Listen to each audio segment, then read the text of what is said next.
Parshat Re'eh contains the mitzvah of tzedakah, what is commonly translated as charity. Patuach tiftach et yadcha. You shall surely open your hand to your destitute brother, to the poor person who is in your midst.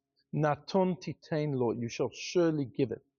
And the Torah uses a double expression, and it uses a number of verbs to instruct us that to give once is not enough. We have to continuously give to a person.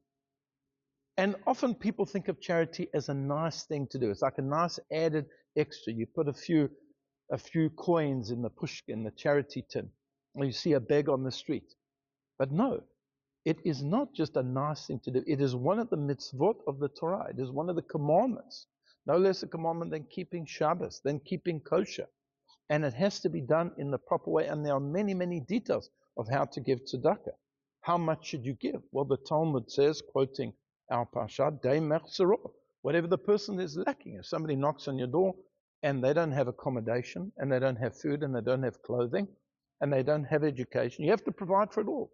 Well, of course, the difficulty is there are very few individuals who can provide for all of that. That can be an enormous amount of money, can be ongoing. Well, the halachic commentators say the community as a whole has to make sure that all of these needs are provided for, that there are different funds within the community that provide accommodation, they provide food, they provide education, whatever it may be. But we have to contribute to that. And how much do we have to contribute? Well, the halakha says that one must give maaseh. One must give 1/10 of one's income after tax. And the best way of doing this is to actually set up a separate account, so that when you receive your salary or whatever it is, when you receive income, you take off 10% and you put it there. And that account is only for maaseh. And there's a priority. So for example, if you have relatives who are struggling, you have to give to them first. If there are poor people in your city and in another city, you have to concentrate on your city. And of course, the more pressing need comes first. Food comes before clothing, that comes before accommodation, etc. But one has to give 10%.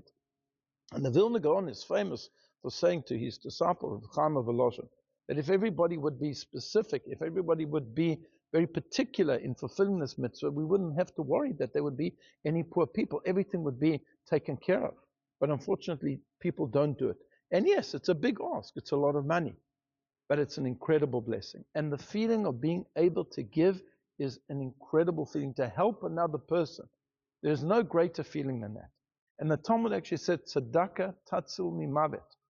Charity saves one from death. That even if there's a decree of death against a person, if you give charity, it can save you.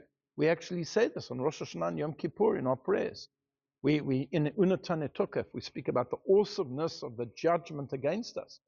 But then we say that one of the three things that can avert the evil decree is to give charity. And it's something that has to be instilled in children from a young age. When you give your charity, call them in. If you're going to make an EFT, then do it in front of your children. Give them, what I do is I give them a little bit of money every single day to put into the charity box. So they become used to it. It becomes something that they see and that they're familiar with. The more charity that we give, the more giving we become, the greater we become, and the incredible amount of help and assistance we can render others and even save ourselves from death. I wish you a Shabbat Shalom.